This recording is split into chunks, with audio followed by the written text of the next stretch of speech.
मैं के दीक्षित एक बार फिर हाजिर हूँ बेबाक बोल बेबाक राय में। मैं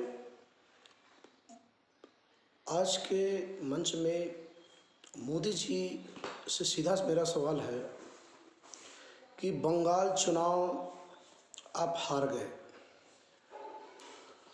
यह आपकी हार है या कार्यकर्ताओं की हार है?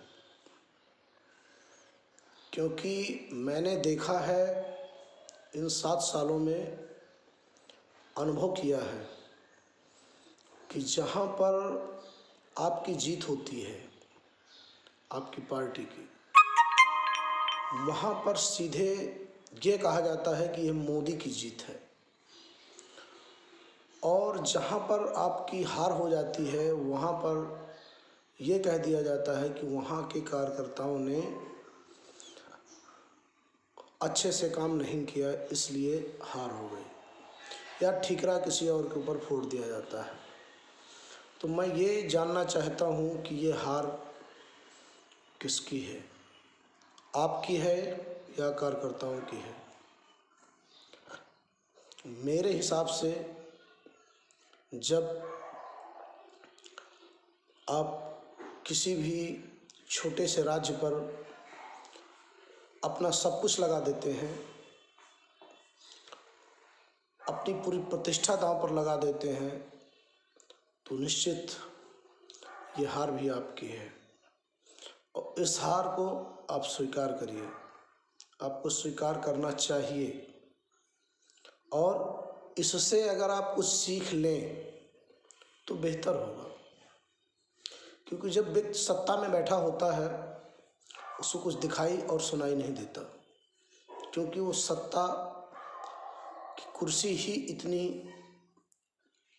भयंकर होती है, इतनी स्वार्थी हो जाती है, इतनी ये कहा जाए कि लालची हो जाती है कि उसे कुछ भी दिखाई नहीं देता और वो मतान्ध हो जाता है। वही हाल आज ये कह दें कि आपका है तो अतिशयोक्त नहीं होगी। परंतु पूरा बंगाल जिस तरह से आप हारे, अगर आपने अभी भी नवयुवकों का ध्यान नहीं दिया, देश की जीडीपी का ध्यान नहीं दिया, इस समय मर रहे कोरोना से पीड़ित मरीजों का अगर आपने ध्यान नहीं दिया, जिस तरह से देश में इस समय हाहाकार मचा हुआ है, कोई ऑक्सीजन के लिए मर रहा है, कोई अस्पताल में बेड ना पाने के चक्कर में मर रहा है, स्थिति जो भी है, सत्ता आपकी है, सत्ता में आप काबिज है, तो जिम्मेदारी आपको लेनी पड़ेगी। हार की भी जिम्मेदारी आपकी को लेनी पड़ेगी, और आज जो देश में हालात है उसकी भी जिम्मेदारी आपको लेनी पड़ेगी। भले ही आप मुकर जाएं, ना लें, पर जिम्मेदारी आपकी बनती है। बहुत से आपके अंधभक्तों को मेरी ये बात अच्छी नहीं लगेगी, और उसके लिए मुझे कोई तकलीफ भी नहीं है, क्योंकि मैं बेबाक बोलने के लिए ही आता हूँ और सच बोल के ही जाता हूँ। किसी को बात अच्छी लगे या किसी के लिए चुपड़ी बातें करने मैं नहीं आता हूँ। तो मोदी जी, मुझे तक लगता है कि आपकी जवाबदेही बनती है, इस हार को आप स्वीकार करिए और कोशिश करिएगा कि दोबारा किसी महिला से झगड़ा मोल मत लीजिएगा, क्योंकि इतनी पूरी सत्ता लगाने के बाद भी एक महिला ने आपको जिस तरह पटकनी दी है, वैसे तो आपको बड़े धीरे के साथ राजनीति से संन्यास ले लेना चाहिए।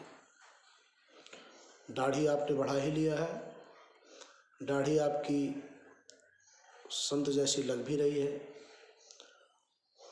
तो अगर आप संन्यास ले लेते हैं तो आपके लिए भी बेहतर होगा, आपकी पार्टी के लिए भी बेहतर होगा।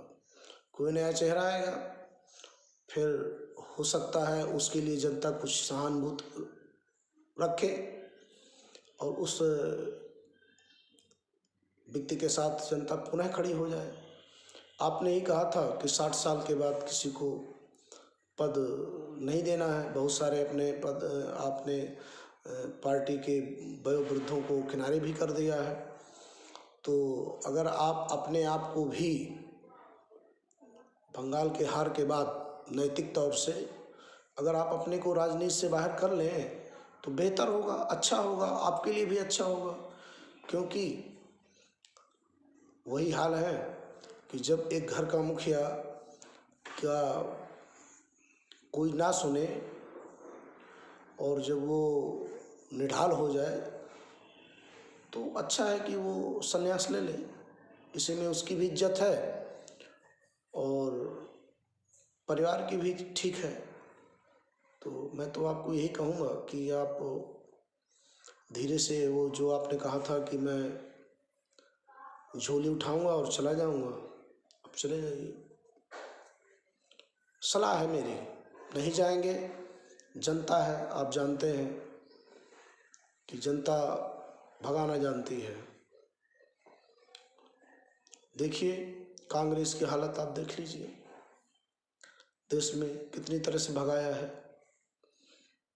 कि लौट के जहाँ भी आते हैं डबल अंडा आते हैं। अब उत्तर प्रदेश में ही ले लीजिए, मायावती जी थी, डबल अंडा लेकर बैठी हुई हैं। तो क्या है, जनता है, जब जनता का दिमाग थोड़ा सा पारा गर्म हो जाता है तो हालात यही कर देती है जैसे आपके बंगाल में किए हैं। बस ये है कि बंगाल में भी आपने लाज बचा रखी है, परंतु हारे बुरी तरह से हैं। अगर आपने इतनी बड़ी प्रतिष्ठा न लगाई होती और फिर ये हार हो जाती तो कोई ख़ास बात नहीं थी, परंतु आपने पूरी कैबिनेट लगा दिया, पूरा खुद ही लग गए, इसलिए ये हार मायने रखती है। ठीक है, भगवान जो करता है अच्छा करता है, आप आगे बढ़िए, हो सकता है आपके लिए कुछ अच्छा हो। जय हिंद, जय भारत।